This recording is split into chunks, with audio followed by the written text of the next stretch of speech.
coming for the debate stage. Tears shining, gloves off.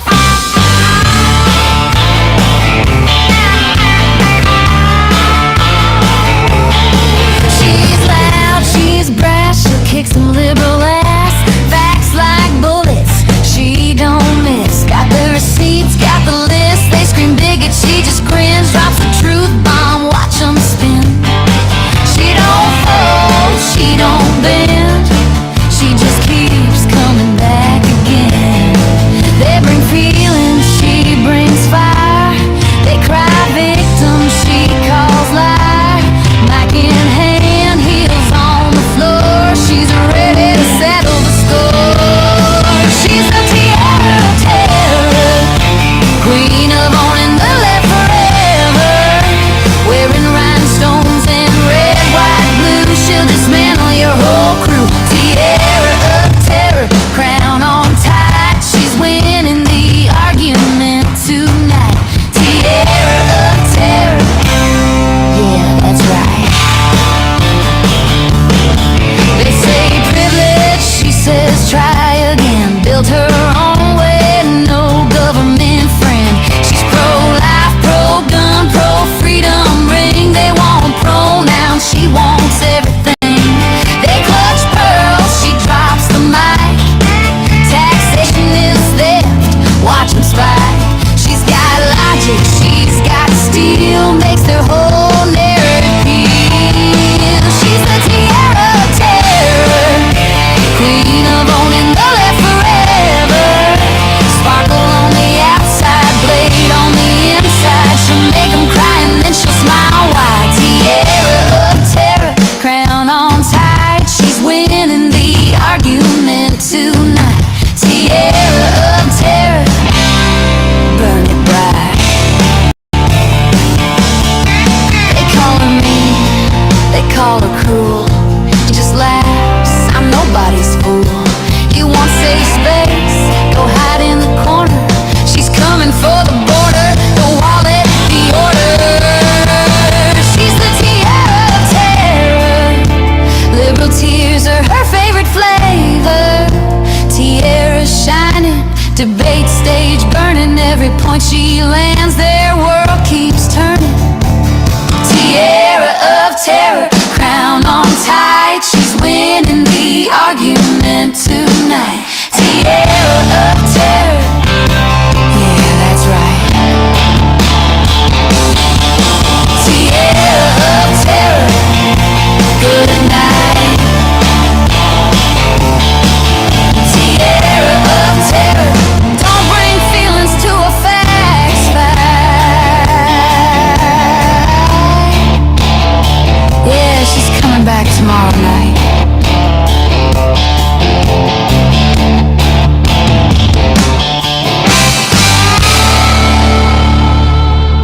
That's making me miss my debate days.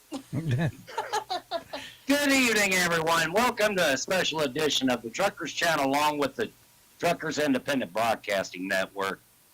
Joining us also tonight is co-host of the Wednesday night Common Conservative, John Grosvenor. John, how you doing tonight? Doing well, Sean. Doing well. You got to drop that image there so that we can fill the screen. You know what I mean? So, yes, Allie, that was for you. It's gorgeous. I love it. The tiara of terror. Glad We to said get it you. all along, man. Hey, we need to get her own copy, John. Oh, I'll send it to you. To make me miss my debating days. Well, it's been a while since we'd all been on, and obviously there's been obvious reasons for all that. I'm going to go into the next segment on my loan for that. But we've got a few issues going on in trucking right now. John, would you like to go over those? Yeah, as soon as I pull them up, I downsized here. Let's see. Well, here, I got one we can start on right now. Hundreds of carriers unpaid after big brokers R&R, AGX, Freight, and X Logistics shutter. This comes from our friend Overdrive Magazine. The recent closure of few big brokerages has left carriers unpaid collective tens of millions of dollars. But they used to have the money, remember? Yeah, they used to. What happened? I don't know. Brokers. Well, there's what people overlook. Honestly, is it's not just brokers, but it's 3PL companies. You know, third party logistics companies, and the way they work is they handle it with the shippers first. So they're the first people. They're the first middleman involved, and they'll go to a shipper, a manufacturer, and say, "We'll handle all your warehousing. We'll handle all your shipping. We'll handle everything with the brokers or the carriers. They get it all done." So they make a bid on this, they contract this out, and then they work with brokers, and brokers become the second middleman. And after that, it's the carrier. So you got two in the middle. And if things aren't working well with the 3PL with that broker, or the broker underbids with that 3PL, then, well, the broker's going to be out. And brokerages, they compete too, you know. They're not um, there's not just one or two brokerage outfits out there. There's a lot of brokerage outfits, and they have to compete too. So this is why carriers get beat up so bad, is because brokers are competing with two middlemen, and at the end of the day, carriers get stuck with all the work, all the risk, and little to no reward. But wasn't there supposed to be such a thing that they could have filed on their bond for that, John? That I'm not sure on how that works. The bond's only set for so much. So if it exceeds the bond, then I mean, there's only so much going to come out of the bond. So if the bond's $750,000, and that's what's owed to all the carriers and stuff, and I mean, you know, remaining carriers are just screwed, I guess, or it gets divided between those trying to get their chunk of change, and everybody gets a small share. They don't get what they're owed. But then, yet though, the TIA was going back last year saying that they were totally against broker transparency. I think this calls for even more of a reason why we need it. It does, you know, and the broker transparency will tell you who's all involved, including the 3PL, right? But this is the problem. They don't want anybody knowing who the 3PL is. They don't want anybody knowing who their contact is. And one of the reasons is they want to protect their own business. And if you know who it is, you can go contract direct. You don't have to contract through the broker. So if you know who the 3PL is, you can pretty much go over there and say, hey, you know what? I can do this for X amount of dollars, or make your own contract and cut the middleman out. And that is the nature of the game. That's profitability. Profitability. Anytime you can cut out a middleman. What do you need a middleman for? They're just sucking up money. They're sucking up a percentage. If it's 10%, that's a lot of money. That's still a lot of money. A lot of your profit going to a broker. When, you know, then you go to a factoring company because you got a 30-day, 60-day, 90-day grace period before you get paid. Now you got to factor that in for what, another 5 to 7%? So here the broker takes 10, 15, 20%. You lose 5 to 7% to a factoring company. You're talking about 27% right off the top. 27% of very little is damaging. Well, and the thing this is what my one thing that I would bring up. This is why I like dealing with the buyer on the potatoes, because now I've cut out the middleman. There's no broker. I deal strictly with the buyer. And the point that you just brought up is very simple. I've been to warehouses, shippers, where, hey, can we just go ahead and haul for you? And they would give me the number of who to contact. I would not even have to deal with the broker. I'd just go straight to them. Absolutely. So the point you bring up is valid. But if a lot of independents would start doing that, especially in their hometowns where they know they could get freight out whenever they're going to be back in, this is the problem you have with running a load board. You see you got good freight coming up, but yet though somebody wants to go do something different. Yeah, well, everybody, you know that's a good paying load. The problem in the industry, Sean, is everybody wants it easy. And easy means less money. You know, you got to go do the work. You got to be the one beating the pavement, literally. You know, if you're not the one doing the work, then somebody's going to get a chunk. And eventually you got enough people getting a chunk, then you're not making any profit anymore. But hey, you got it easy. Somebody filed all your paperwork for you. Somebody handled all your shipping and stuff, handled everything for you. All you had to do was drive the truck. Great. But what does that warrant for a paycheck at the end of the day? Well, and there you go. It's because somebody else thought for you. Yeah. So you remember Daryl Gibbs was bringing this up about 3PL companies. That's what he was talking about when he said that there was these contractors in between. That's exactly what he was talking about. And they get lucky Right. because we're sitting there attacking one another, right? We got carriers pitted against brokers, brokers pitted against carriers, TIA saying transparency is bogus, and they should be able, even though it's a law, nobody wanted to enforce the law. They just wanted to let them out easy on it because they didn't want to harm the brokers, I guess, or the brokers wanted to hide what they were making, I guess. But if there was transparency involved, then everybody would have known. So when they want to hide it, Well, something's wrong. Well, and there you go. It's almost like the old business style of a silent partner, is what it is. Yeah. Well, we've had those, what they call them, blind shipments. You ever do one of those? Where, yeah. yep, you Oh, go pick yeah. up a load and you take that bill of lading and set it to the left, and you take a blank bill of lading and write it out by hand, but you don't put that shipper's name on there because they don't want that receiver knowing where that actually came from. Well, and this is probably going to touch a couple nerves, but the Jewish people were good for doing that.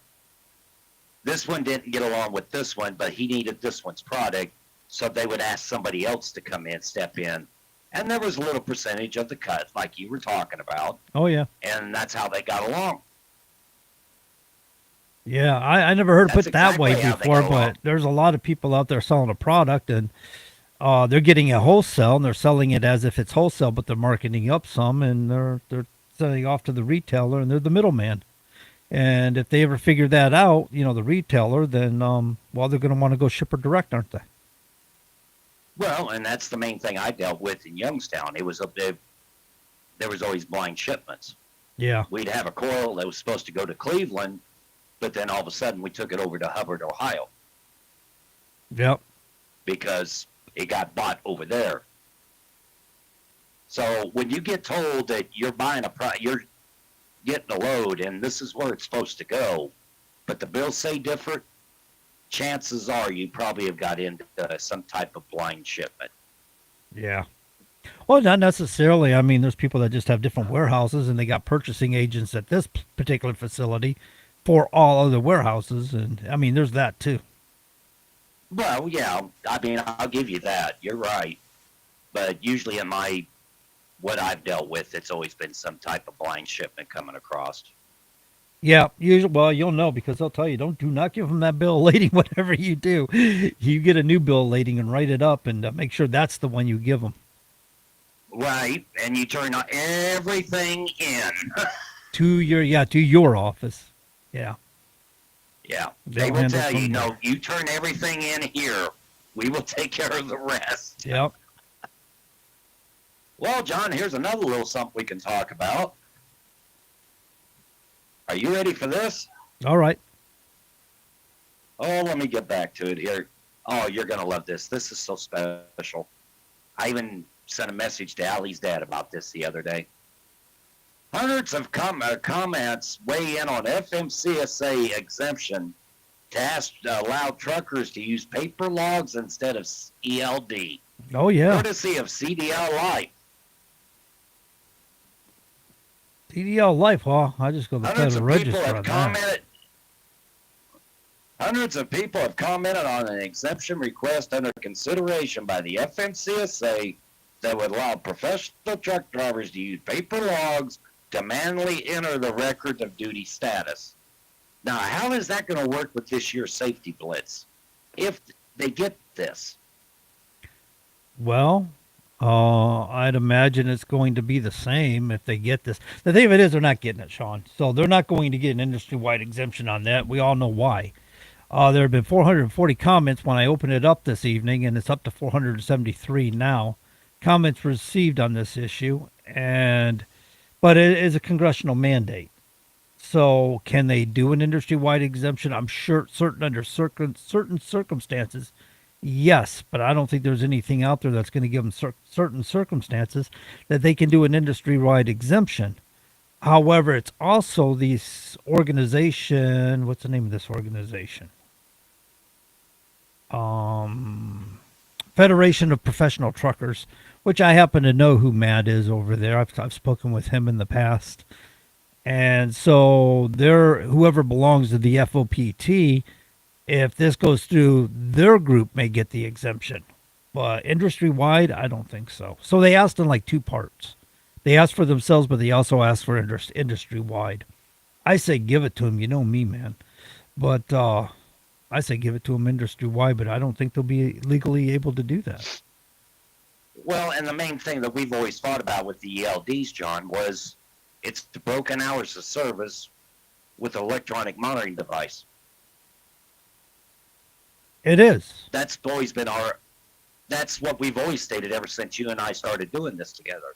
I mean, I've asked question after one question at the same question time and time again, and I can't get an answer, except from one. She did give me that answer.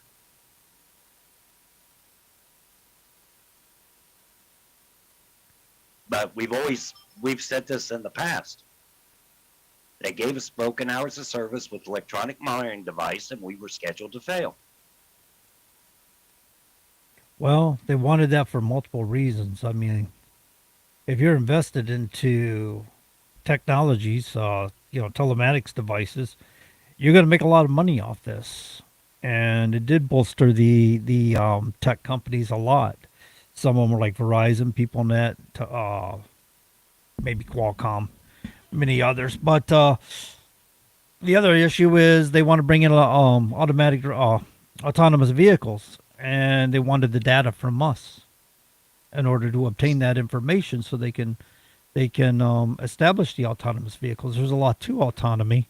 There's a lot of information they needed, and they told us autonomous vehicles was what, 20 years down the road. They said, oh, it'll be at least 20 years for you to see any of them on the roads because they got so much work to do. They're driving them now without truck drivers in them between Houston and Dallas. They're driving them in Ohio. They have out of what, Budweiser, I think, is somewhere out of is it Cleveland? They've been running from Columbus to Indianapolis. Yes. Yeah. So it's happening right before our very eyes. It's happening on the roads, and they've basically got us to pay for something so they can get the information. And you show me an electronic logging device system where you haven't got to sign away any rights to proprietary information. Any data you are providing suddenly belongs to the ELD provider. Now, the scary thing is it becomes a issue of privacy because it's a backdoor issue. So the FMCSA said when the privacy issues came up is, well, they're not the ones monitoring the ELDs. It's the ELD companies that have all the information and all the data, not the FMCSA, not the U.S. Department of Transportation. However, they have access to all that information. And because the way things work on privacy for a natural person compared to privacy for a juridical person or a business is different. Businesses don't get the same right of privacy. So any information from a business is easily accessible. Since you signed away your proprietary data or information to the provider, then the United States government can access that information any time they want to and violate your privacy. See, and to me, that it's just like what they were doing about signing away your privacy with brokers' rights. Once again, you're giving up a right, and really, we shouldn't be giving up that right, but they're forcing it down our throats every day. Yeah. So were you taking this image out, or What are you talking about? the video? Or do I gotta do it on my end? No, I mean, I'll go ahead and leave it up. I think I love it myself. Oh, okay. Oh, you were just using it. Okay. I love having it up. I got you. I love it up there. I mean, I'm not gonna mess with it. Allie may shoot me at the end of the show, but that's okay. Yeah. Hey, it's a nice image of Allie. It's a nice I think likeness. it is. So, Allie, how's it feel to have your very own song now? I'm honored. It was a pretty cool song. It really makes me miss my debating days. Well, I was going to throw a certain individual's face up there, but I didn't want you hearing about it later. So, Oh no. I thought she was gonna crack up when she started seeing certain persons' faces crying on there. I've been at, It was funny. Well, I'm hoping that they're not able to see because I'm not trying to debate with them two. Get myself in trouble. oh oh, no. that's okay. Anthony Court's been taking pretty good care of them. Well, see, he could take one for the team because I don't have the patience for those two knuckleheads. I don't Yeah, have that little. yeah. I don't know if I have a little fire in me anymore. Anthony's been handling all three of them pretty good lately, from what I saw. Well, maybe we ought to make Yeah, I'm Anthony not the sure. tier of terror. Yeah, I don't know if I have that No. little spitfire in me anymore. I don't have patience for people anymore. Actually, I had a debate not too long ago. Um, golly, these liberals, they got some crazy new words they're calling people. I mean, they're getting creative with them. So, Allie, let me ask you before we get into our final segment of trucking here, before we get into this, what was your thoughts of Pam Bondi? I don't think I know who you're talking about. Pam Bondi. Who's Pam Bondi? Attorney General? She set John, everyone I in ain't gonna lie to Congress you, I up. haven't done no research. Okay. All right, John. We'll take it from there. I've been wrapped up in my little wifey duties. I haven't been able to. How's it feel being married now, Allie? I guess I'm making him sandwiches left and right.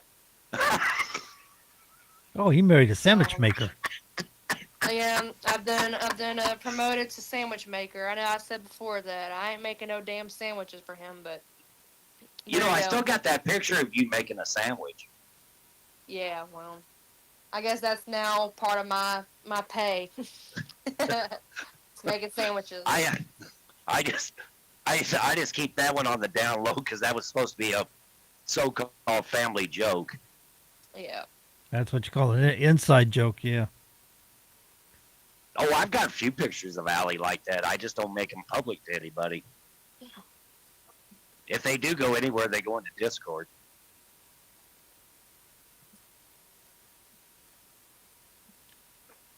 Which that reminds me, since you made that sandwich, I'm going to have to put something up now. You realize that, don't you? Shit. Yeah, that's the last time I'm making any sandwiches. Said the little wifey poo.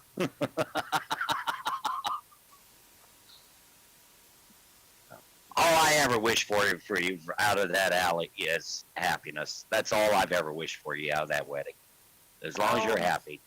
Oh, we're definitely happy. Yeah, most definitely. So, you ought to see her, John. Only woman I ever known in 61 years of history. Only woman I ever known that wore Converse tennis shoes to her wedding. Well, that's pretty good. I don't wear heels. Did you get any hoops in while you were saying I do?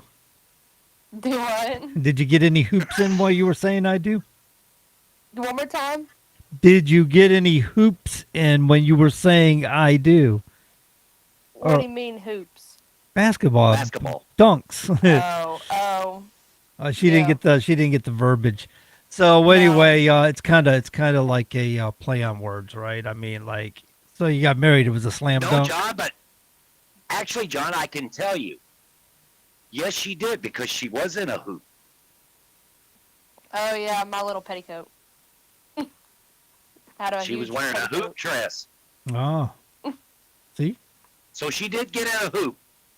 So it was a slam dunk. It was. It was a slam dunk. As soon as I saw them shoes, her walking down the aisle, I busted a gut laughing. She's sitting there looking at me. Shut up, Sean. Just shut up, Sean. I knew damn good well that woman was not wearing heels to her wedding. No glass slippers for Ellie. No. Nope. I don't need to be twisting an ankle. I figured maybe she'd have her traditional flats that she wears. Maybe some maybe a low heel. When I saw that Converse, black Converse, I busted a gut laughing. Oh, they were black Converse. Oh yeah, they Yeah. matched her dress almost perfect. I see. And then she's got the audacity to call me a liberal because I dressed in blue. Oh, well, what's wrong with blue? She told me I dressed like a liberal because I showed up in a blue shirt and tie. Well, James took the red suit, so Well, yeah, James took the easy way out. But anyway, since we've had enough fun teasing with Allie right now, John, here's a big one. Everybody's been waiting for this. This is the last thing I have. FMCSA finally finalizes new era for non-domicile CDL drivers. oh yeah. Let's see. The, I got something on the that. FMCSA has final sweeping overhaul of non-domicile CDL drivers. The final rule, which becomes effective 30 days after publication in the Federal Register, it's going to have strict eligibility, limitations of employment authorization documents, and mandatory save verification, which that means states must query the system alien verification for entitlements to confirm every applicant lawfully immigrated its status. So what that is trying to do, in my opinion, is you only get a visa for 2 years to come work in this country anyway. They had found some of them had been here for 5. So they were 3 years over their status. That's supposed to eliminate a lot of that, is what I'm understanding. Am I not right? I would think so, but were they reissuing? Oh, yeah, okay. They probably weren't reissuing. A lot of states give 4-year driver's licenses. So with non-domiciled, they must have to probably now give them 2. Let's see. They got it here in the Federal Register. The FMCSA amends the federal regulations for state driver's licensing agencies issuing commercial driving credentials to non-domiciled individuals. This final rule reaffirms, with minor changes, the provisions of the interim final rule published on September 29, 2025. Specifically, this final rule limits eligibility for non-domiciled commercial learner's permits and commercial driver's licenses for foreign domiciled individuals to those who hold specific verifiable employment-based non-immigrant status. This rule reaffirms the IFR requirements aligning the issuance of non-domiciled CDLs with FMCSA statutory mandate to ensure the fitness of all drivers who operate a CMV. By limiting eligibility to statuses subject to enhanced consular vetting of driver history and interagency screening, FMCSA restores the integrity of CDL system, closes a significant safety gap, and enhances the safety of the traveling public. It goes into effect March 16th, 2026. So I'd imagine if they only have a 2-year status, then they could only be given a driver's license for 2 years. Well, and that's kind of the way I was looking at it too, because it just sounds like to me they got a whole bunch of can of worms going on now, and one way or another they've got to put a stop to it.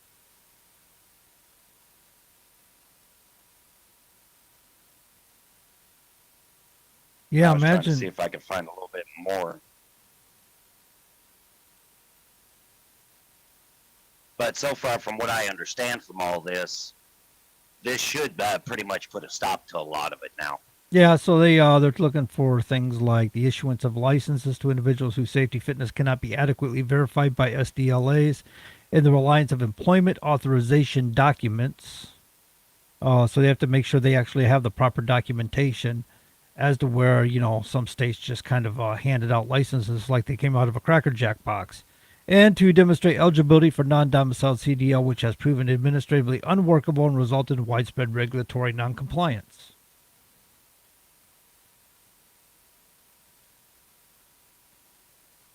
Anything else? I'm kind of thumbing through here a little bit, trying to find my spots, but Non-domiciled applicants were previously processed without equivalent checks in their foreign driving history. So nobody was doing background checks as far as their driver history within the country they come from. This effectively showed unsafe driving behaviors, including serious violations or fatal crashes. Okay, we remember a case where somebody come down a mountain grade and failed to use a runoff ramp and didn't have any brakes, and at the bottom of the grade there happened to be a lot of stopped traffic and there was a loss of life.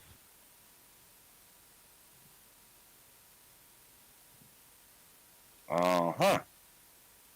It is important to recognize that a non-domiciled driver's foreign driving record is not only historical, but also concurrent, as the driver is not required to surrender their foreign license to obtain a non-domiciled CDL and may be driving in another country during the same time period in which they hold a non-domiciled CDL. In this case, the SDLA does not have access to either the historical or concurrent information. To close this loophole and fulfill FMCSA's statutory mandate to ensure the safety fitness of CMV drivers, this rule establishes eligibility criteria for foreign domiciled drivers seeking non-domiciled drivers. Following consultation with the U.S. Department of State and the U.S. Department of Homeland Security, eligibility is limited to non-immigrant status holders who undergo enhanced consular vetting and interagency screening, which serves as a functional proxy for driver history vetting by the SDLAs. By limiting eligibility to the non-immigrant status holders identified through consultation, B, temporary non-agricultural, and E2, treaty investors, non-immigrant status holders, FMCSA ensures that non-domiciled drivers undergo rigorous driver history checks that SDLAs who lack access to critical information are incapable of performing independently. This ensures all drivers on U.S. roadways satisfies a comparable standard background and driver history vetting consistent with FMCSA's statutory mandate to ensure the fitness of the operators. So people weren't doing the proper background checks on them or something. They were just grabbing people willy-nilly. You know the old saying, any warm body will fill a seat is just send them down the road? Yeah, I believe I told a U.S. congressman that too, didn't I? Yeah, you're talking about the mirror test. Yeah. Yeah, the good old mirror test. You stick a mirror underneath somebody's nose, they show they can breathe, you put the butt in the seat. And that's what we're dealing with right now. Wow, more than 30 I states. see it every day.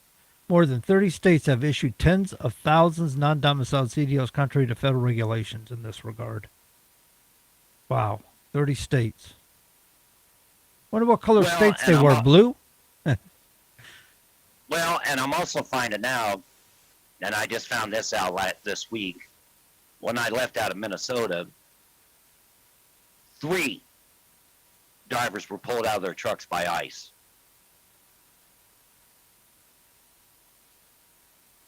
Yeah, ICE has been. They were sitting at a truck stop. They were sitting at a truck stop, and 3 of them got pulled out. One truck is still sitting up at the yard. They're waiting on the repo man to come and get it. The lease company finally came and got their trailers the other day. And so ICE is running around. I also heard that they've been down in Louisiana, too. I found that out yesterday. Yes, Allie, I talked to my buddy. So, yes, they're running down to Louisiana, too. They're not playing. No, ICE does not play around. And if you antagonize them and you poke at them and then you bring a gun to a protest, you might find yourself face down with bullets in your back, I guess. Well, and also not only that, when I was running down Old 54, if you remember that, John, on the way down to Tucumcari, I ran into a parking lot, and he had 6. And I think there's something different about these. But he had 6 SUVs all marked ICE on them. Oh, they have the ones that are marked ICE. Yeah, those are policing units, and then you've got the unmarked vehicles. But you're right, there is something different about. I think they're. What is the difference between them? They do have a lot of unmarked vehicles. Yes. But I think in this particular case, there was something about him. But he had 6 on a parking lot. And the last time I seen him was at Gallup, New Mexico. So I'm kind of wondering maybe if they hit either down south or they're hitting California. That would have been one of my two guesses.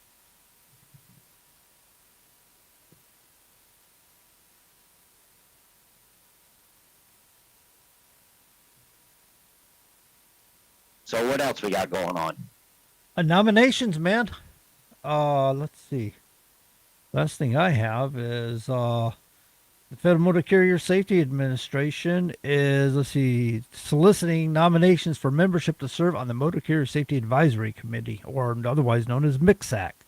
The MICSAC provides advice and recommendations to the Secretary of Transportation through the administrator of the FMCSA about needs, objectives, plans, approaches, content, and accomplishments of the motor carrier safety programs carried out by the administration and motor carrier safety regulations. So, oh, I know just the name for that one. Todd Spencer. You really want bitch slap, don't you? I'm pushing your buttons. I got nothing against Todd, but you seem to not like him very well. Let's see. A lot of people like Louis Pugh. So Louis, yeah, Louis. I have no problem with Louis. I was thinking John Gardner. Oh, well, John would apply, but for some reason he was kicked off the drivers committee, so I don't think he's going to waste his time trying to apply again. Yeah, and I still think Todd Spencer had something to do with that. I made a phone call to Todd asking if they were ever going to use the driver committee, if he had heard any word on it. I don't know if they took exception to that or something and said, well, you can't be doing that, and kicked me off. But, you know, the thing about it is we created that driver committee and got it going, and Shannon's supposed to, she should have notified everybody. Everybody found out through the media that they were put out, that they were selected for the driver committee. Nobody was notified. Nobody was given any recommendations or anything, you know, as far as how things function or what to expect, or no introduction at all. They just pretty much, there you are. You found out through the media. Good for you. It's like the FMCSA just didn't care. I think you're right there. I mean, you know, that's kind of another thing I'm going to cover in the next segment of my show, John, is you and I actually did things together. And we got things done. We weren't the only ones. Other drivers were doing stuff too. Take nothing away from them. But we actually got a committee put together with the help through Senator Braun, because you're not supposed to talk to anybody else as senator. I remember that. But it's not a race. But now they want to put up together the committee again. Well, okay. At least they're going to try to do something. Well, yeah, this is the Mix Act. That was the parent committee to the driver committee. So since they abolished the Mix Act or let it go, expire, whatever, does that mean the driver committee no longer exists? Does that mean they're not going to put that back together? They didn't want it in the first place. So my answer to that is no, of course they're not going to. Well, John, that's because somebody we both know sent an email to a certain U.S. congressman in Georgia and made the suggestion that we need the Mix Act back. Yeah, I can imagine. We won't mention no names who did that, but Wonder who that could have been. Could have been Collins? bingo. Well, I'm a good guesser.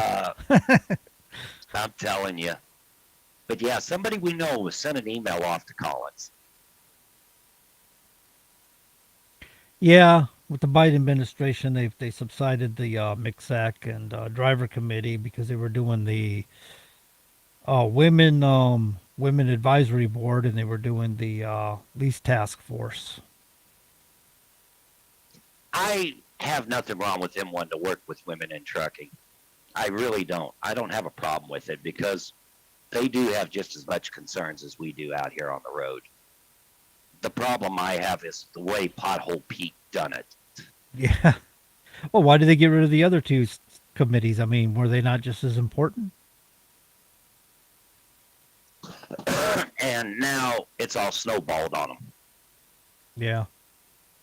No, I mean, the one thing that women have their own variety of issues in trucking. You know, I mean that correct.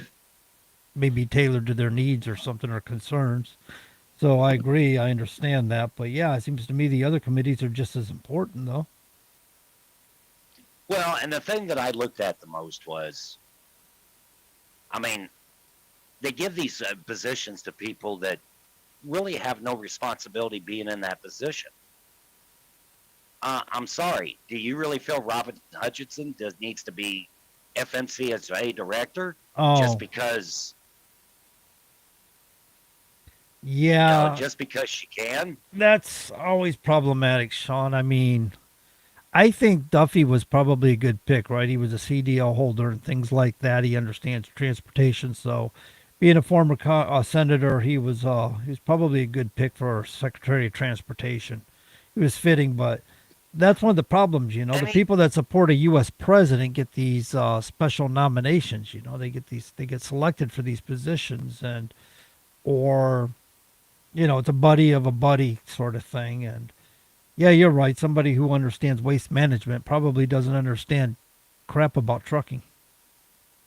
they're not going to understand a lot of different things that we do. Take nothing away from the sanitation workers. I mean, let's face it, they got a shitty job. But the point I'm making is that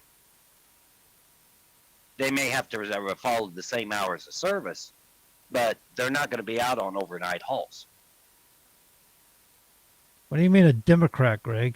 Greg Toller's asked us why we have a Democrat on the show. Huge question marks here. Allie just sent me a You know what? message. You can get screwed. Tyler. That's a vicious Democrat, I'll tell you what. Allie, when I come down there next, you and I are doing something. This reminds me. You Oh, and I are doing something together. We're taking Travis. We're taking the whole damn family. Toller had the gall to go to Oklahoma and post up that he'd been at Whataburger and rubbed it in my face. I got Whataburger 10 minutes down the road. I don't know, 10 minutes, 5 minutes down the road. I'll go get it again and go shove it in your face. No, I'm saying is next time I come down there, we're taking everybody. We're going to Whataburger. Oh, Lord. Bet. y'all gonna Last- post it? Y'all gonna now- post it separately online and tag Toller in it?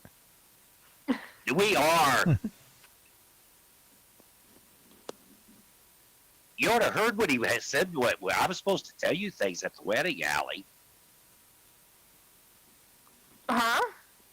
Yeah, he wanted to know how how a Democrat found somebody to tolerate her and would marry her. See, I can't reveal my secrets. Not while we're live. Not while we're live. I was gonna say something super smart ass, but I can't say it. I'm not trying to get canceled. Do what you do whenever the woman controls the man in the relationship. You pull out that special thing. Well, really, it's okay, Allie, because I talked to his wife the other day, or one day anyway, and yeah, Rachel kind of put him in it.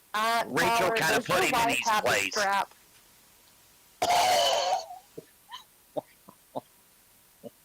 I think to put it mildly, what she's saying is you got to decide who's going to wear the French maid outfit in that relationship. There you go. That's more PG.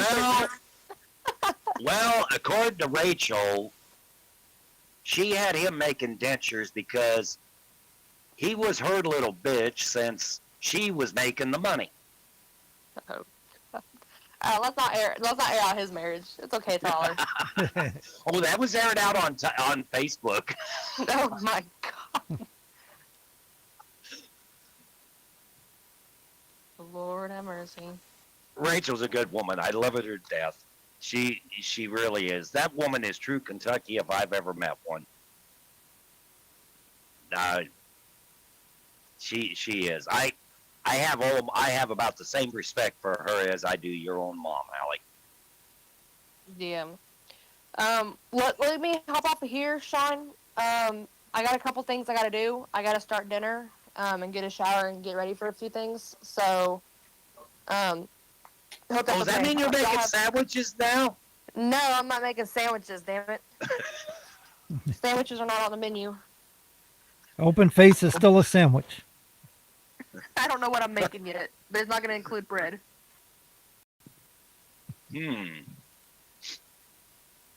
Making dinner without bread, John. I don't know. I think that might be a crime. I'm thinking meatloaf. I'm not gonna lie. But that's Well, unless you're yeah, you using see, mill but or you gotta something have that bread. usually has bread in it. Yeah, but That's you gotta true. have the bread to sop up the gravy, and usually there's breadcrumbs in the meatloaf too. Well, but I use crackers. I use saltine crackers. Okay, Yeah. cracker, and that's Oh, still bread. Son of a bitch! Everything has bread. Including Well, beer. I'm not making sandwiches. It's not gonna include two bread pieces having stuff in the middle. Okay, I guess it would. Okay, fine. You got me. Allie, you're digging your own grave right now, hun. Yeah, I know. Well, I'm gonna see myself out. Thank y'all for having me on again. All Hey, right. as always, I always appreciate having you on, Allie. I really All do. right. It was good to I'll be see. in touch later. It was good to see you again there, TRF Terror. Absolutely. Thank you. I'll holler at y'all later. All right. So, John, we got a few minutes left. Anything else you want to cover for tonight? No, I think we covered what we intended to. I can't think of anything else. Okay. So, If I can this find it. is going to be the last Truckers Channel show we're going to be putting on. From now on, the Facebook page will just be strictly for informational as time goes on.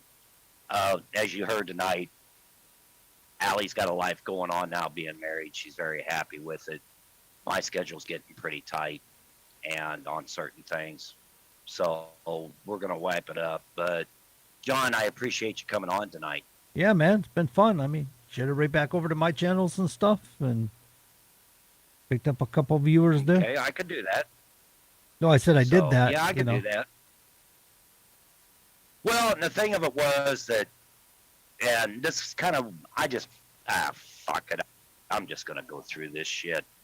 So, we have a certain group sitting over there, normally as the truckers table, claims that there was no views going on when somebody wouldn't open up her page. And at the best you're going to get is 350 views, but nobody ever talked about that. Every time I tried to get something going, I was told to hold on to my money. So we already know what game plans were going on there. There's more to trucking than just running around and trying to get donations, which is something that you and I never done, John. Right. We never done that. Well, I did You do wanna something sit in the for Discord all Leland day and recently. bitch and- Well, Leland was a little different. Leland is part of what I'm going to talk about, because it was guys like Leland Schmidt, John Grosvenor, Scott Reed, and a couple others that actually got things done in Washington. How many times did Scotty make his own trip to Washington in his own car, in his own SUV, John? A lot. A lot of times. I don't know how many, He did but a not lot. sit in Discord and bitch. He didn't sit in Discord and bitch about it. He got it done. You and I, we didn't bitch. We got it done. All we had to do was make phone calls. So when you sit and you look and you think I'm down on the company drivers over at the truckers table, I want you to keep one thing in mind. There was company drivers at 2018 at Black and Blue and at the May Day event 2020. Okay? They knew what was at stake. They were there. One of them happens to be sitting at the bottom mate tonight. I have respect for those drivers because they knew what was at stake. And yet, though, they took the time to go and be a peaceful protest. They didn't sit the back of Discord and bitch and moan and groan and ask for donations for a printer.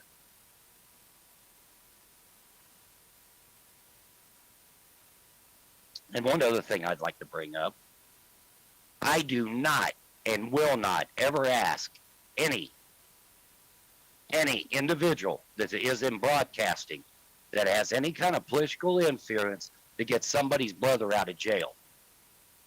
Yes, Poppy, I'm talking to you too.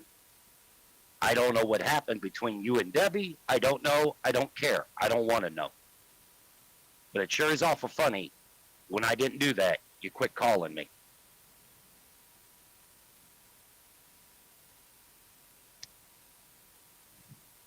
And of course, they got the Benny and June show over there too. That think they're all that in a bag of chips. So they can go play with themselves as far as I'm concerned. John, I think what I've learned of anything since you and I parted paths, it don't matter what group you belong to. It don't matter what organization you belong to. The bottom line of it is somebody always has a way to stab you in the back. Yeah. There's always those. And the one thing, when you and I went our ways, I never stabbed you in the back. And to my knowledge, you never did that to me. No, That's man. how much that is how much I respected our friendship. Just because you wanted to go off and do something on your own didn't mean I was upset about it. You know what I'm saying? You got a right to. Didn't mean that we weren't friends anymore or anything. Right. But the whole point of it is that that's how much I've respected the friendship. Well, that's what friendship is. But over at the table, they want to sit over there and moan and groan and complain because they don't check their facts out. They're too busy over there being overthinkers and underachievers. Don't you think that's a problem within the industry within itself? Is there's a lot of guys that want to bitch and moan on social media about it, but they won't get up off their butts and do something about it? Well, look what happened at Black and Blue. You helped put that together. I worked my butt Look off at on Mayday. that. You look at Mayday. You helped put that together. Well, I was And they working stole on it that from until they ya. went a different direction. Then I just got out of it. But yeah, no, I mean, it's been a long time, a lot of years. A lot of us been working at things, and we've been trying to push, pull, and drag people to it. And as soon as everybody's all on board, you know what I'm saying? They're, oh yeah, pump their fist in the air. Let's do it, let's get it done. But as soon as it's time to do something, suddenly it's crickets. We get a lot of that. There was a lot of people showed up at Mayday. There was a lot of people participated in Mayday. I'll admit that. And quite a few people that showed up in Operation Black and Blue and ELD are me. I'll admit that too. But all in all, There was. overall in the industry, it was just a drop in the bucket. But I think the main thing that I have to say about those two operations that went on is there was some camaraderie that went on. Yeah. At least to where drivers were there for a cause. Oh yeah, we were all on board. The ones that showed up, we were all on board. Thought we could actually make a difference. Yeah, and we could have if the industry stood together. That ELD wouldn't be there. You wouldn't have somebody asking for an exemption. And my problem with exemptions and asking for an exemption is slaves had to carry their free papers. Slaves had to tell people or prove to people that they were free. Asking for an exemption is like saying I'm a slave, let me be. Asking for your freedom. Couldn't have said it better myself. You know, we're supposed to be a free country, a free people of a free nation, and we got to ask for permission? Fuck that. Seriously, fuck that. That's bullshit. This is not how America's supposed to be. This is not supposed to be our freedoms.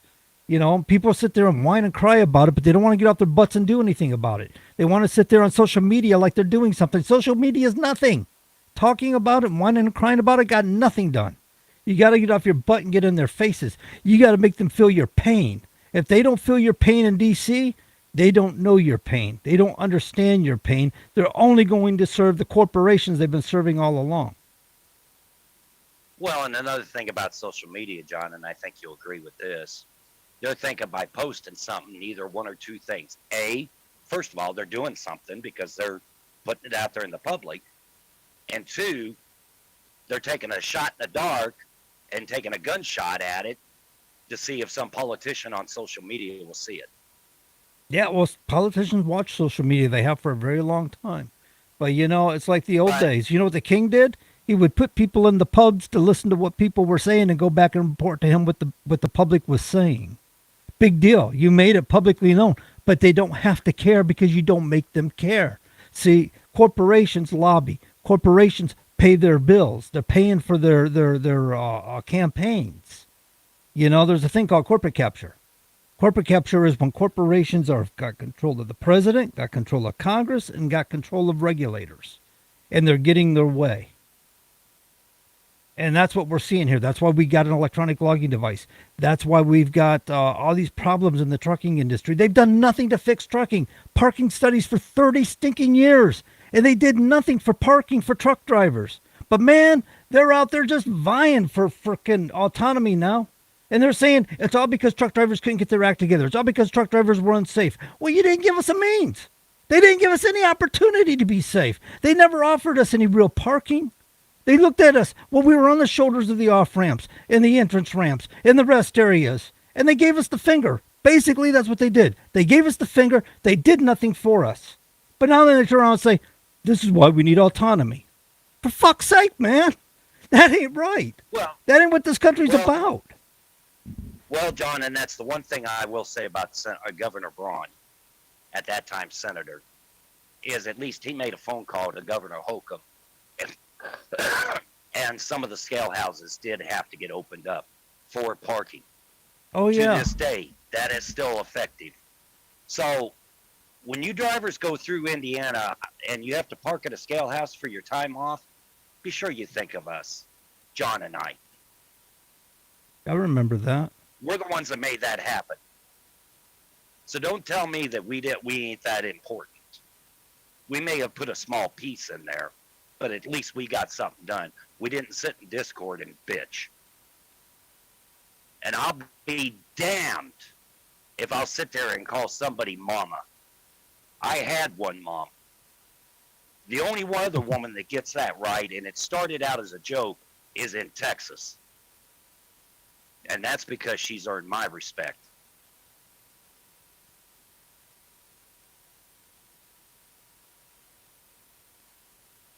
I feel pretty good now, John. What about you? You got that off your chest, huh? Yeah, I mean, it's been a long time Call coming. me It's mama. Call need to be me said. mama. Call me mama. I was going to let all that go. But then I got Monkey coming over. I got Poppy coming over. I got that nitwit from Denver coming over. I've got them looking at trying to figure out everything I'm trying to do. Because remember, John, you post it out there, you make it public, then they like to take your shit and steal it. They know where the information comes from. They come looking for it, and they want to go and make it like it was their own. They do it all the time. And that's why I took your lead and not putting anything up but the facts out of media. Whatever CDL Life or Overdrive's been posting, that is what I've been putting out there. Because you're not taking no more of my ideas. Well, it does stink when you're the guy who's doing all the work and when people want to take the credit for it. It does stink when people say, who cares where the information come from as long as it's getting done? It's like, well, okay, fine. Just kicking me in the crotch, it's fine. It's okay. People get tired of doing for other people only just to be pushed aside or treated like they were insignificant. Well, and that's the thing about it, John, is you and I both always got pushed to the side. Well, a lot of people did, yeah. Scotty did too. I mean, you're right. We weren't the only ones. Mm-hmm. And I think Scotty probably got more of it than what we realized. Oh, he did. He took a beating. By God, I'll say this right here on the air and right now. Scott Reed and I may have not got along on a lot of things, but that was a work relationship. That's a total different ballgame. Mm-hmm. As far as him trying to get stuff done in trucking, I supported that man 100%. He's got skills. I've worked with Scott Reed in D.C. I've seen Scott talk to members of Congress. That man's got skills. They listen to him when he talks. They're attentive when he talks. Greg Anderson's the same way. Yeah, look a couple of not too long ago down at Louisville. When Joey D was down there, everybody started firing up on him. Joey D pointed right at Scotty Reed and said, I want to talk to that man. Yeah. Oh, I've been on the Everybody phone with else, Scott Reed with members of the FMCSA and those conversations and interactions, and yeah, they knew Scotty by name, they knew Scotty by his face, by his voice, and they talked to Scotty with respect. so to say that we feel we're important, yeah, in a sense we are, because you're riding on the coattails of what the owner operators and a few company drivers got done. We didn't sit in Discord and bitch. We didn't ask for donations. And as far as Leland, John, I still haven't heard from Mandy yet. So if you can No, give me an address, I I'll didn't just either. send I him up asked there her, and some she never money. responded to me. I just sent it through.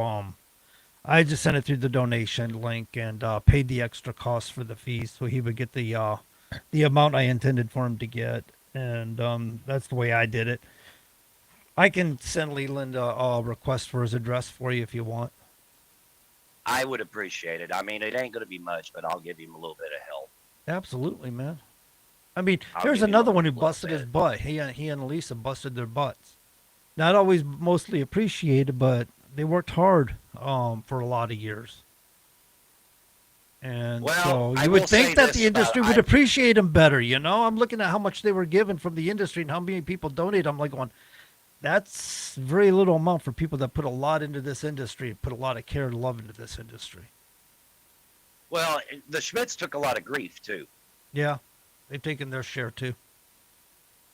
But I mean, the bottom line of it is that they spent their time in Washington. They made the phone calls.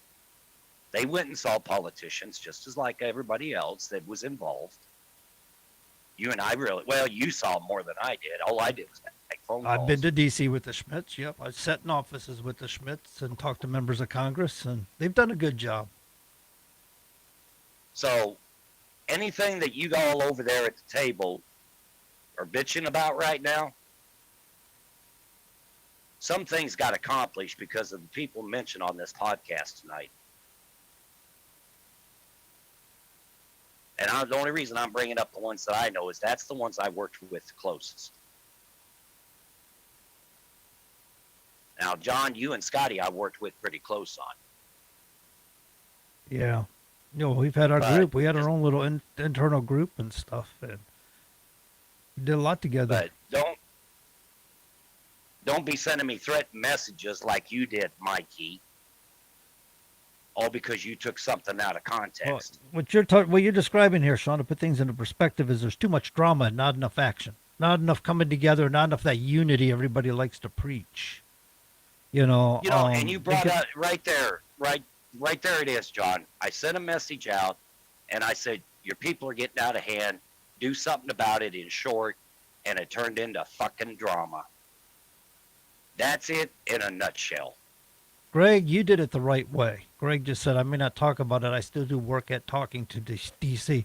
Greg did it the right way among all of us as he got involved within the Greg party. Toller was up there too. Yeah. Greg Toller was up at Black and Blue. Yep. I've seen the videos. He was going to get charcoal one night. Yeah. I'm sorry, Greg. I didn't mention you right away, but yep, Toller was there too. But yeah, he got involved with the party and stuff. Where he can talk to people, and he's talked to Rand Paul. He's talked to Thomas Massey recently.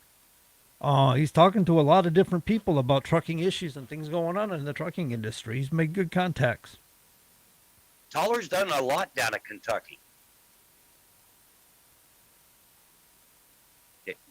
Like I say, I apologize. I didn't bring it up right away, but Toller has done a lot in Kentucky. He's been talking to the KTA. He's been talking to other people.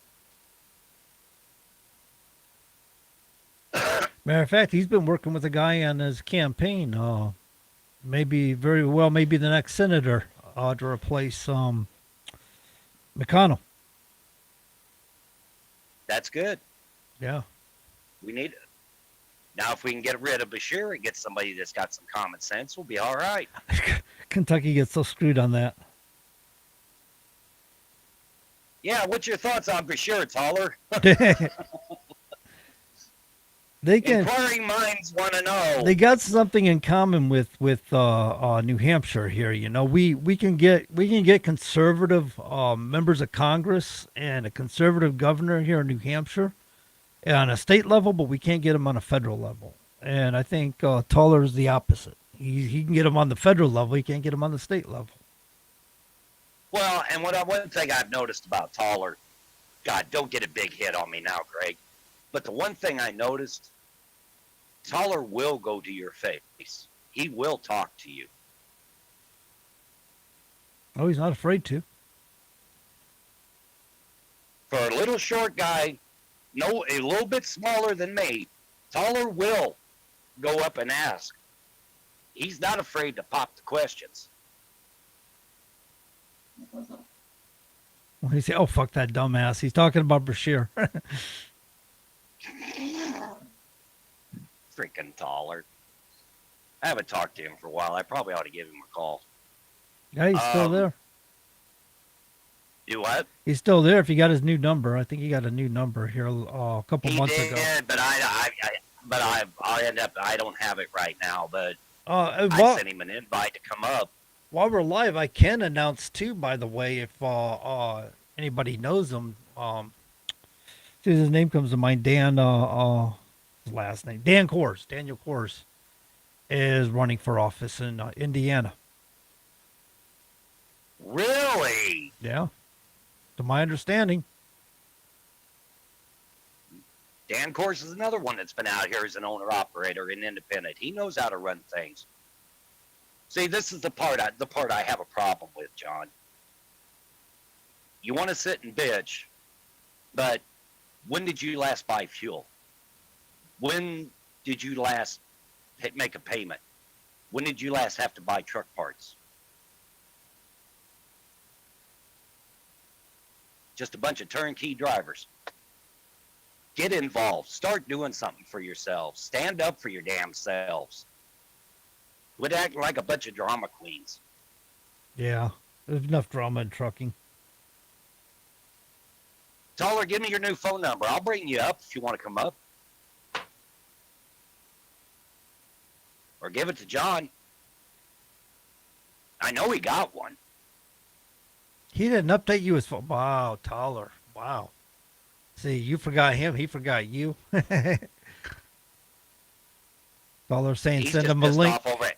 I think we're getting ready to Yeah, close out, Toller. We weren't supposed to go. Well, he was going to do a second show, but he decided to carry this one, and since we had time left on it, do what he wanted to do. It just hit me on the right time. But if Toller wants to come up for a couple minutes and talk, I'll hold on. Well, you got to. Oh no, wait! I got a link I can send him, right? Oh, you can send him. I can send him. Go ahead and you send it, John, please. Hell, just send it to him on his Facebook. Let's see.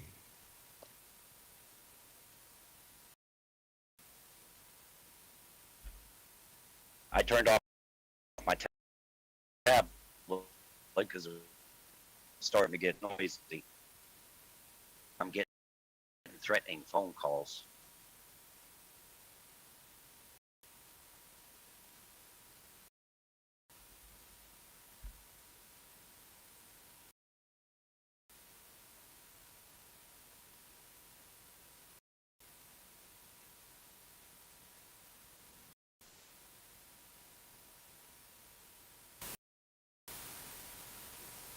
You got it? I just sent it to him. All right. Let's see if he wants to come up. He put an asterisk up there. Matter of fact. Oh, he just put his phone number out there publicly. Wow. I didn't know he was doing that. Wow. Now that's the Toller I know. You want to talk to me? Come on.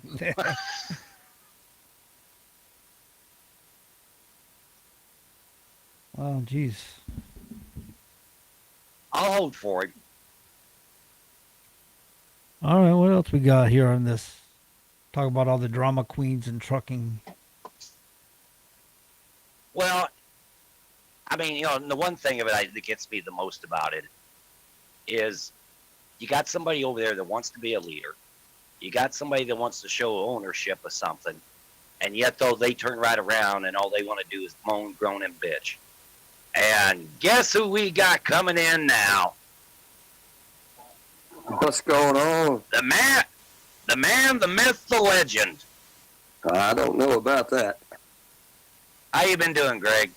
Oh, been doing good. Been doing good. Busy, but good. I should tell Allie you're here right about now. She'll be bringing in the Whataburger bag. Right? I'm telling you, I'm taking the whole family. We're going to Whataburger, dude. No, You'll not pay ahead. for your guy. You'll pay for your Oklahoma. I might just go back down there and do it again. I'll just go right back down to Texas. All I got to do is say Whataburger, and we're all in the car. We're heading down there.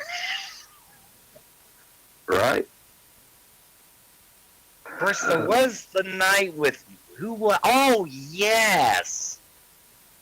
The night I had Whataburger in front of you with Congressman Collins. Yes, I remember that very well. Yeah. So, now that I'm through going down memory lane, what have you been doing recently with the industry yourself, Toller? Oh my gosh! Wow. Yeah. Well, like John said, with Paul and then Massey, which Massey's on the transportation committee. Had a good talk with him about 2 weeks ago. We was at an event together, and I got him to the side and had a had a good talk with him, and we was talking about. Of course, now they're trying to bring back paper logs, do away with the ELDs, whatever. Blah blah blah. That's just blowing smoke up our butts. But I was just talking to him about the hours of service, and I told him, I said, a lot of the safety concerns and things like that could be knocked in the head with one simple move.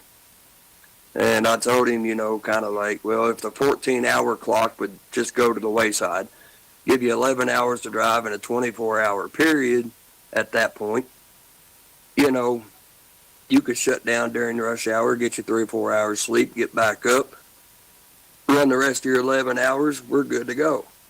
And, after you get your 11 hours, yeah, you still have to take a 10-hour break, but you don't have to worry about battling a 14-hour clock. And he's all on board. He said, you got my I actually vote. like that. Now, pay attention over there, Table, because this is a guy that used to be a company driver. And he Pay attention. He said, you got my vote. He said, I'll vote for it in a heartbeat. He said, the problem's going to be getting 50% of the transportation committee on board with it. Can we get the right people to make the phone calls to transportation committee members to try to pull 50% of that committee to get that vote to come onto the House floor? Maybe. But it's going to take more than just phone calls. It's going to take more than emails. It's going to be getting in their faces and saying, hey, no, what you got to do now is not as important as what I need to talk to you about. What I need to talk to you about is safety of the general motoring public in this whole country. And you need to set them down and you need to say, now, listen, and talk to them about that. Get them on board about doing away with the 14-hour clock. Great. I'm fine with driving 11 hours a day. Of course, I don't drive anymore, but I would have been fine driving 11 hours a day, but don't force me into getting it all done in a 14-hour period when if you're driving through Atlanta or if you're driving through Houston or LA during rush hour, you're going to burn up 5 hours just going 2 miles an hour. What are you gaining? You're gaining nothing. Safety issue, safety to the motoring public, do away with the 14-hour clock, give us 11 hours to drive in a 24-hour period, take your 10 hours off, go back and do it again. Lot simpler, a lot easier, a lot safer. Well, and I think even Leland Schmidt had told him back during Black and Blue. He told one Pacific congressman, "You take away that 14-hour clock, you get away from all that. 3/4 of us would go home right now."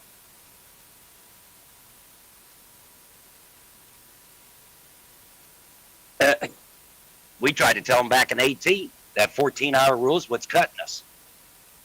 And it does. It hurts. It hurts the driver a lot more than they realize. Add up the time through the whole week. Especially if you drive during the day, add up the times, the whole time that you're stuck in rush hour traffic. See how many hours you are in the whole week in rush hour traffic. And if you run through LA a lot, if you run through Houston a lot, Atlanta, God forbid New York, if you run through those a lot, sit and figure up your time Chicago. that you sit in rush hour traffic and tell me that the 14-hour clock does not hurt you. I'll tell you to your face. I'll tell you to your face and come right up to you and say you're a bold-faced liar because it hurts. Well, and another thing that if you stop and look at, John just brought up Chicago. I wasted an hour just because of construction at night. Yeah. I mean, it's construction should not. I mean, look, construction shouldn't be going on during the day anyway. Too much traffic. Do construction on the roadways at night when the traffic's low. That way, if there's only 100 vehicles compared to 20,000 vehicles out there, at least you're getting through that construction zone. You're still not harming anybody. You're still not maybe having to slam on your brakes from rear-ending a vehicle in front of you because they did the same thing. It's just, I don't know. It's crazy. There's just a lot of stuff out there that could be done to help. Look, yeah, of course, we want to help the driver. I get it. But with the things that we want to do to help the driver also helps the safety factor for the general motoring public. And that's what we've got to get, like the Transportation Committee, to see. We get them to see that it's about us, but it's not all about us. Then they're like, No. they Go look ahead. at you I'm a little sorry. bit. Go ahead, Greg. No, they just look at you a little different. And they'll actually sit down and be like, you know what? Let's talk about this. You know, I mean. Well, and I think that was the main thing. And John, no, I kind of go a little bit on the Collins interview a lot, but you were part of that interview, Greg. You were actually one of the ones that come up and asked the congressman a question. But one thing that we brought up was, and I think Mike realized that being a owner himself of trucking, this is what, and John said this earlier, you make them feel what you're actually going through. We just let Collins remind him where he's. Yeah. And, you know, I don't know if Collins is still on the Transportation Committee or not. I don't know. If he is, that's probably 2 votes for us right there. But the thing is, you can't be afraid to call the politicians out. You can't be afraid to talk to them to their face. They're human just like we're human right here talking on this video. You can't let that get to you. I mean, look, good for crying out loud. When I ran for office in 2020, I gave Thomas Massey hell on Facebook about an eminent domain case. I remember that so well. I ripped him up one side and down the other. But it's like I seen him up here like 2 weeks ago when I was talking to him. I got him to the side. I said, Thomas, one thing that's bothered me since it's happened is because I think that you kind of took it the wrong way. It's not that I meant that personal. I said, I meant it just to get you to say something. And he looked at me. He said, "Man," he said, "that didn't bother me." He said, "Only reason I didn't say something is because I didn't feel it was in my lane to say anything." He said that was a local issue. And I said, "I respect that 100%. You know, I, I just didn't want him thinking, dang, what's he calling me out for? Good Lord." Because I did. I put him through the ringer. But it's just something that I felt at the time that would have helped my case if he would have came out and said something, because I know where he stands on that. But, it is what it is. And, and I think we're going to have a good person to take Mitch McConnell's place. So talk a little bit about that, Taller. Who are they thinking about taking McConnell's? Well, so we've got 4 people on the Republican side running. We have Daniel Cameron. We have Daniel Cameron, Andy Barr, which is a congressman now in the 6th District of Kentucky, Nate Morris, and Ferris, Robbie Ferris. And it's really weird. I'm actually a county lead for one of the candidates. I'm a county lead here in Mason County for Nate Morris. And the polls about a month ago was showing Daniel Cameron, I think, roughly close to 40%. It was showing Andy Barr at like 18% and Nate Morris at 8%. 2 weeks ago, after Elon Musk donated to Nate Morris's a PAC that supports Nate Morris, Elon Musk donated $10 million to that PAC for that reason. The poll after that, well, today they should be posting it here after a while, but last week, the new polls came out last week, and it was like Daniel Cameron was at like 24%. Andy Barr was at like 22%. Nate Morris was up to 18%. And so we're looking at the next polls, probably Nate Morris being the front runner. It's I think Nate's going to get that. I think he knows because Nate was at the same dinner a couple weeks ago, and I think Nate figured out real quick that there's a guy in Mason County here that would really like to be his transportation liaison in Washington, D.C.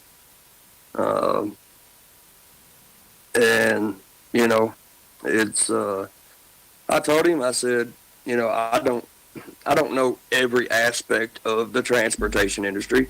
Look, who does? It covers a wide area of things. It covers air. It covers rail. That covers, the roadways. That covers the waterways. That covers everything, any kind of form that moves any kind of transportation, any kind of freight or whatever. I mean, it's a huge thing. But I said, the one thing about it is I do have some experience in one part of it, and I'm willing to learn any other aspect of what I need to know to help you out in that area. And, it's, who knows? Maybe. Right. Well, I mean, it sounds like to me, you even though you got out of trucking, Taller, it sounds like to me you've still been active. Well, and that's the thing. It all goes back in 2020, whenever I started in pretty big in the political area, as far as running for office. I always said back then, it don't matter where I'm at. It don't matter what I'm doing. I'll never forget where I came from. And that's inside the cab of that truck. And I said then, I'll never stop fighting for the trucking industry. And I haven't, even though I've been out of it. And I won't.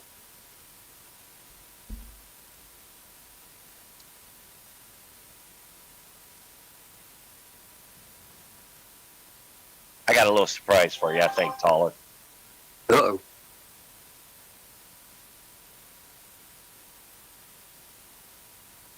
So, I mean, the thing of it is, I'm fighting for this because I'm third generation.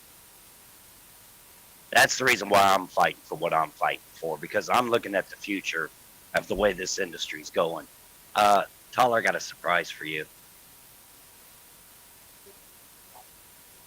Hey, you little cotton-headed nitty muggin. What the heck? A Democrat coming back in here? Are you Yeah. kidding me? Yeah. How's your wife? Well, she's doing just lovely. Yeah. Are you on the lease She's still? she's with another Republican, so she's going to be good. Oh hell. Does she have the lease ready? Huh? I said, does she have her lease ready? I got the whip. Oh no, that's crazy. Golly, not the whip.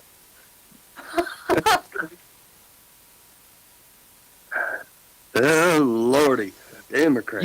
And what I was gonna say though, you were going on a good rant, Taller. I didn't want to interrupt you.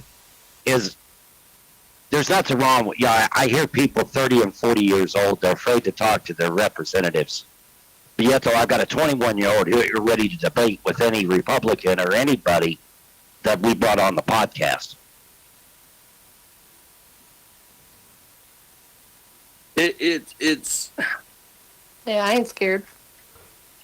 I think it comes down, Sean, to before I started getting into the politics and things like that, I looked at politicians, congressmen, senators, like everybody probably is, right?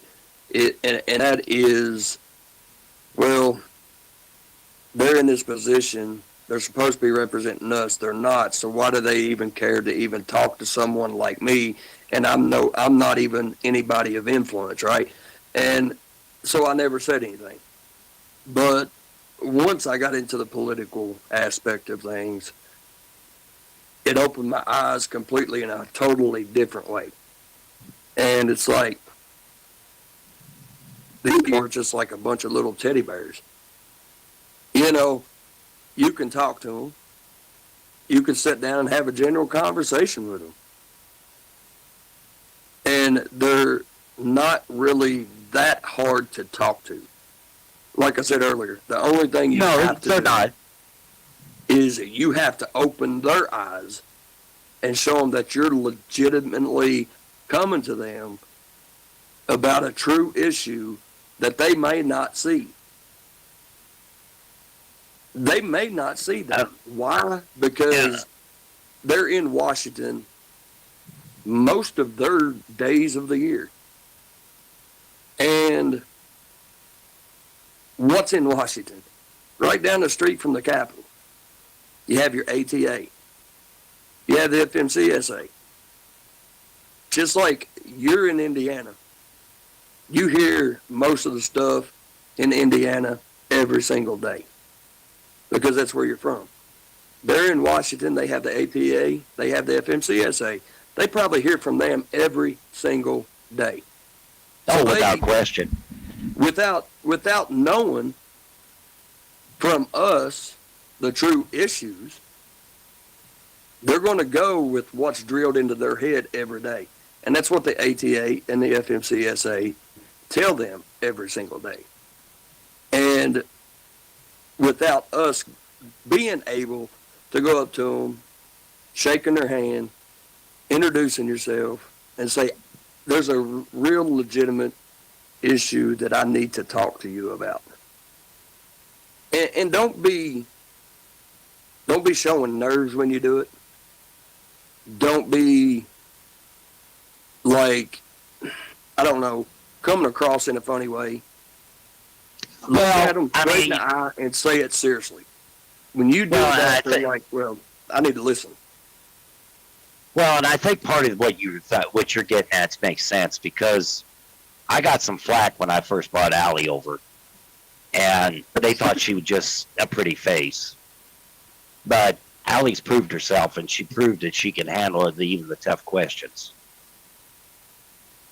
I mean, to me, I still say the best interview you ever did was with Carolyn Pippin, Allie. She was running for U.S. Senator out of Utah. To me, I think that was your best interview because Allie she didn't hold back on Carolyn. And actually, Carolyn enjoyed the questions.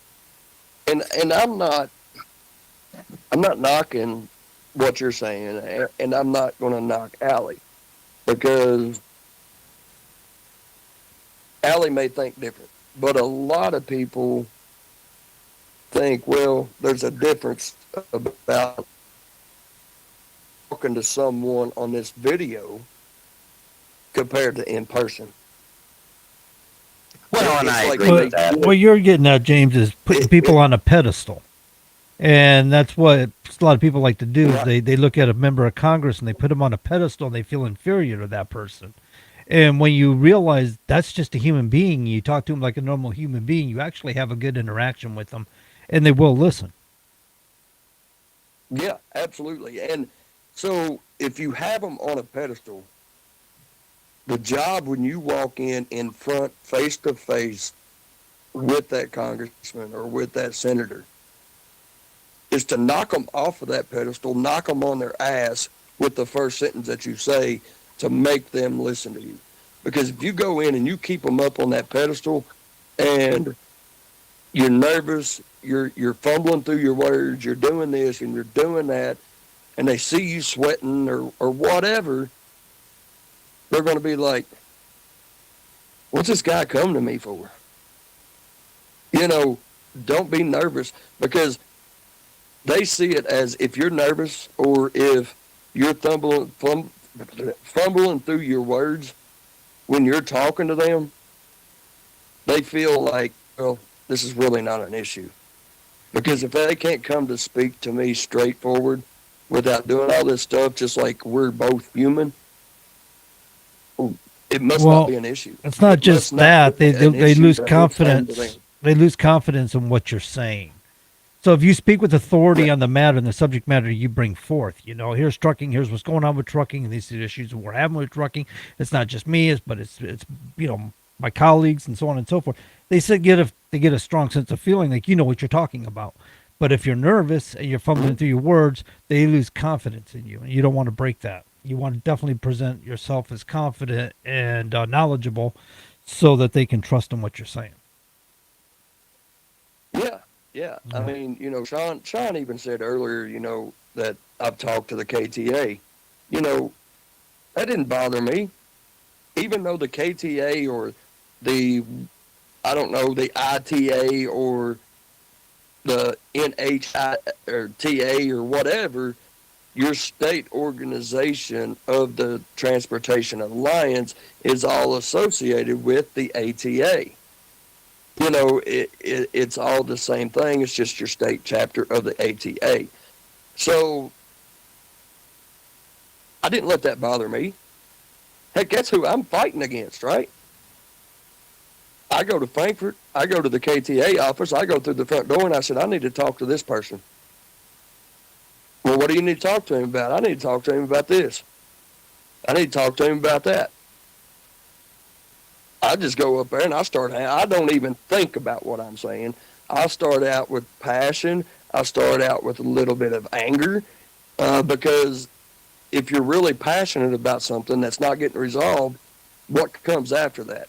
You get that anger. You get that, oh man, I'm just so mad because they won't listen to that. I'm so mad because they listen to the ATA or the FMCSA all the time.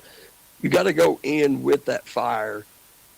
You can't go in all blah, if that makes sense. Mm-hmm. No, and I agree with that thoroughly because, I mean, the interviews that we have done and even the interviews that you came on with and helped with, Caller, especially with the Collins interview, you have to let them know you're human. That's it. We just have an issue that you are a part of, and this is what we need. Yeah. But it's 8:36, gentlemen and ladies. Yeah. So John, you got anything you want to say in final? No, man, I'm good, man. I think we got it all out there. I'm good with what we've said and what we presented tonight, and I hope somebody's, folks got something out of it.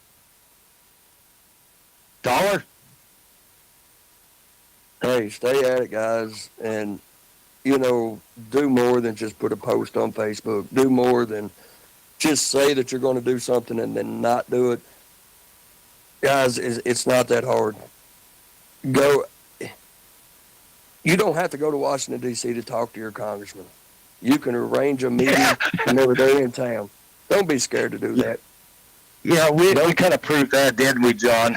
Oh yeah, sometimes you get a lot done over the phone, and sometimes it's not a matter of getting hold of your congressman or your senator, but just talking to the person there, their aide, their staff member, and have them relay the message. Yeah. Well, I'm lucky enough here in Kentucky. Rand Paul, Thomas Massey, right? Two big people in Washington that a lot of people in Washington is hating on right now. Why? Let me tell you why about that. It's because they read all the bills themselves. They don't rely on a liaison.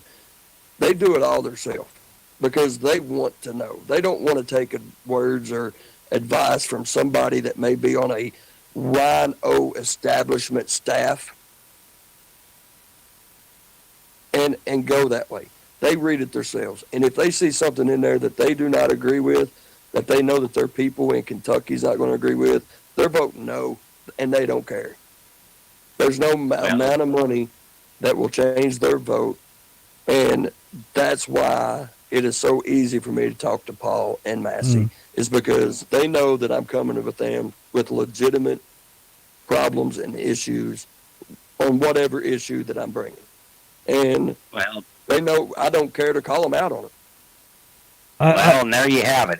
I like Allie, Ron Paul words? Ron Paul was Rand Paul's father, and when he was in the House, and he used to say, "Of course I vote no on everything because I read the bills." And Rand Paul's just a chip off the old block. But sorry, Sean, I jumped in there on you. Oh, that's okay. Allie, I mean, you were you had a thought going. I want you to get it out. Allie, you got any final words? Nah, I just wanted to give Tyler a little bit of a hard time. Who I gotta doesn't? keep the old man on his toes. So That's okay, again, I'd like. Democrat, a man's still a man and a woman's still a woman. Remember that. Christ. Hey, she's a sandwich maker now, that's why I'm Greg. going All right, right now. All right, I'm not even hitting the end, but Allie, go for it. Yeah, well, that's why. Wait, do you cook your wife food or does she cook you food? Oh, absolutely. I cook a lot because she don't like cooking. I think I'm gonna leave it there. Actually, Oh. I don't know his wife from Adam, so no, never mind. It's like I said when you were here, Allie. I've got as much respect for Rachel as I do your own mom. Well, She is truly Kentucky. There is no getting around to it.